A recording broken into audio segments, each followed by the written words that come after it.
do the deer preferentially eat the native species? Yes, they're delicious. The deer, They don't like the imports. they love orchids. They love gentians. But it's varied. Like there are many rare grasses. The deer don't eat grass. The deer in the winter eat twigs. They eat bark. They're basically beavers in the winter that live on bark. So they will, but they don't like the buckthorn bark. It's poisonous to them. And that's why there's so much buckthorn. Yeah. Have you found any remnants of foundations or human old coins? Something like that? Yeah. Neither Somme Prairie nor Somme Prairie Grove have them, but Somme Woods has many old foundations and beautiful old artifacts that are just lying around.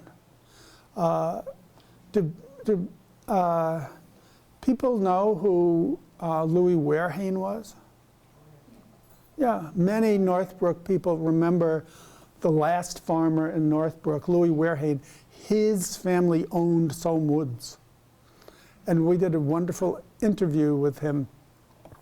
We were worried in the early years about public misperception or concern about what we were doing, going to the Forest Preserve, cutting things down. Although, I mean, the Forest Preserve was approving it, but they're sensitive. And so we went to the Northbrook Historical Society and gave a presentation to explain what we're doing. And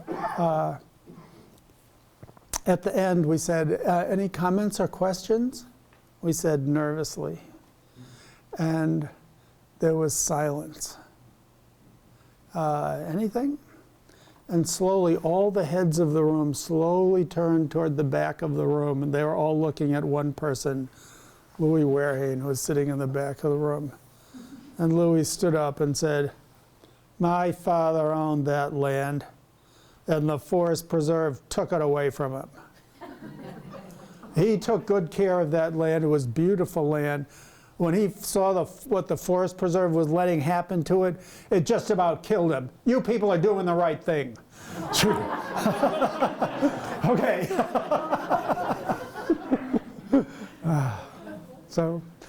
But yes, they're still there. There are wells that you can fall down. There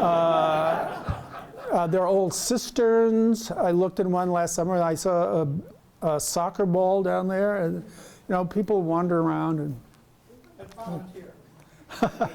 yeah, Jenna has your hand up. How do you think, oh, I can't remember the month, if it hadn't been here for 15 years or so, how does it get there, even though the plants? Hawk moths she's talking about. I was going to address that.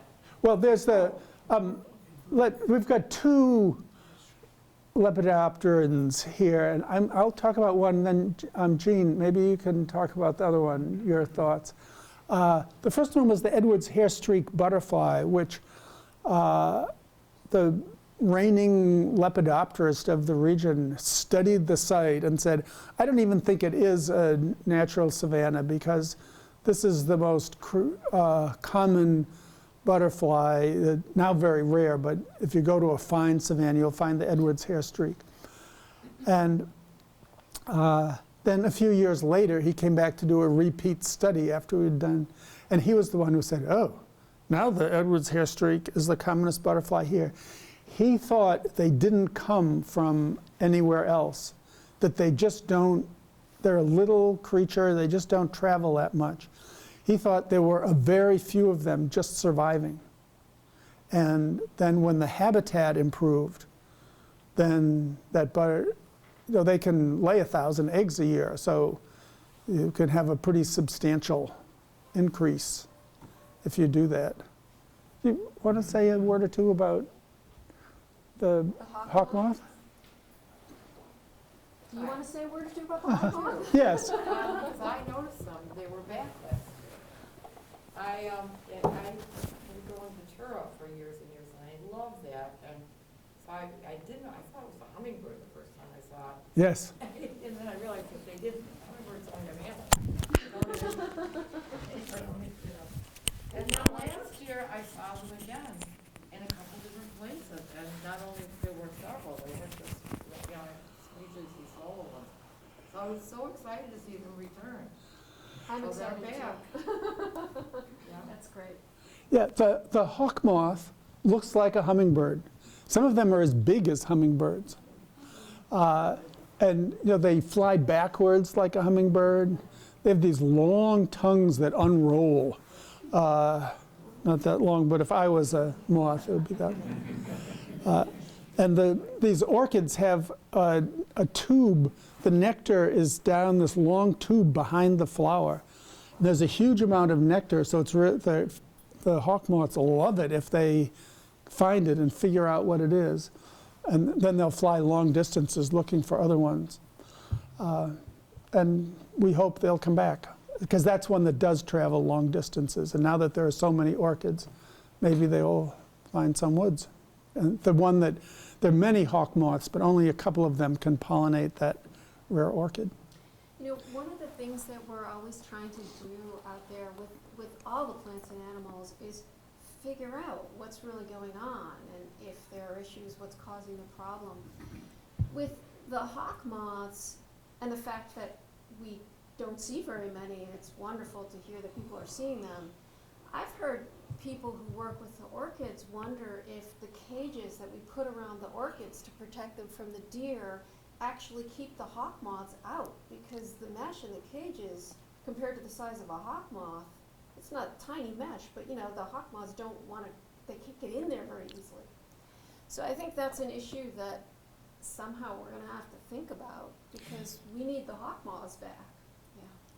Yeah, Jean raises a great point, and it reminds me to say, I mean, I get inspired by people like Cy and Jean and coming and saying, I'm going to adopt this, we'll start working on it, because there are so many possible things, and I spend all the time I can out there, and there's still a lot that doesn't get done. A wonderful expert recently responded to a question in another forum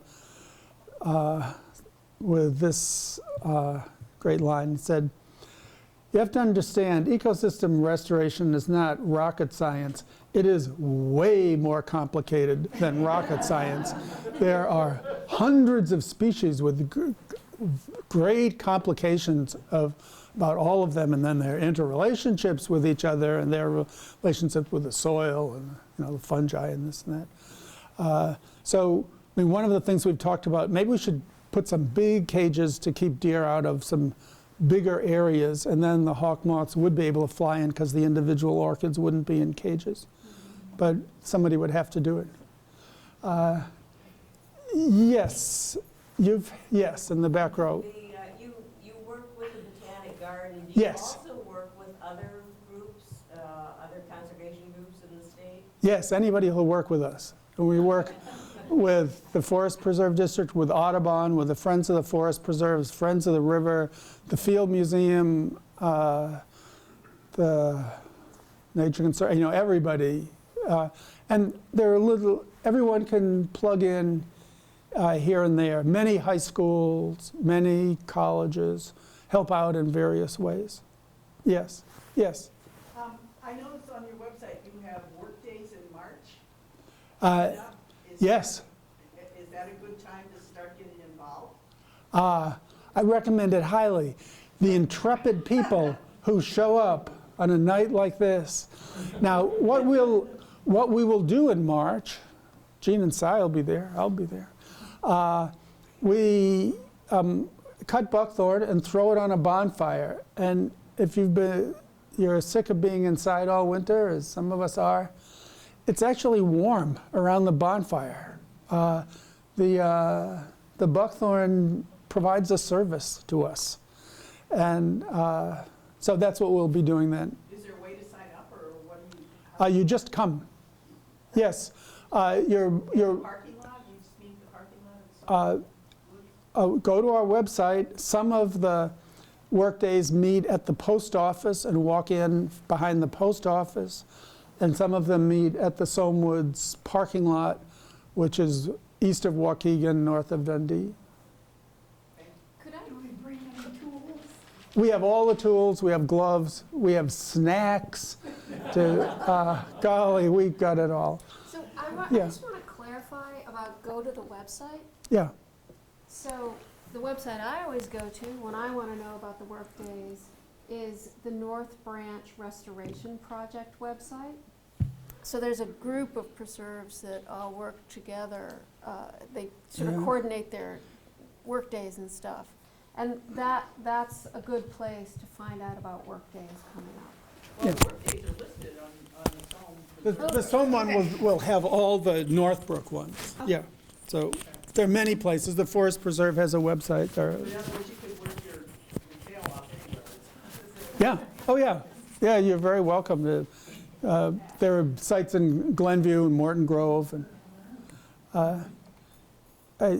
yes, Could some of the insecticide or come from all the seeds like Monsanto makes for Yeah. growing corn? It's got Yeah. fertilizer in it. yeah. I'm just wondering where all this fertilizer or insecticide comes from. Yeah, Do we use so many places, yeah. from Farms and landscapers and yards and, Doug? It seems to me that many, if not most, of the residents of Northbrook have really lost all connection with nature, including some with the Somme Prairie. So what I would really like to do is get people educated in why this is a valuable experience to go out and walk through there. I mean, Jean was talking about some of the sophisticated ecosystems that we're just now beginning to understand. But again, when I was a kid, we'd always walk through the forest and see the stars, and I really felt connected. And now we tend to objectify everything, you know, it's just something out there that has no emotional value to us. And I want to find ways of bringing it back, including videos of how the whole system works, the plants and the animals. And, you know, if you have any suggestions of how we can do that on our website, it'd be great. Yeah, do people have website ideas for expanding this? Think about it and send them to us. Yes. You had a thought, yes. Yeah, I just wanted to say that there was a time a few years ago when seeing a hummingbird was like, wow. And now we see them frequently. Yeah. And what is the reason for that? Yeah, I don't know, but it's wonderful. I mean, it could be locally less insecticide. The hummingbirds eat sugar water, but they get all their protein from insects. And if they're working people's gardens and people have sprayed insecticides in their gardens, you know, you can have 10 houses in a row that isn't doing it, and then one is, and then the bird gets poisoned. But did you say they were nesting in the woods? Nesting, absolutely, yes. And that's just a wonderful thing, because if they're nesting in someone's yard, which can happen, they're near so many houses, and they're likely to bring their babies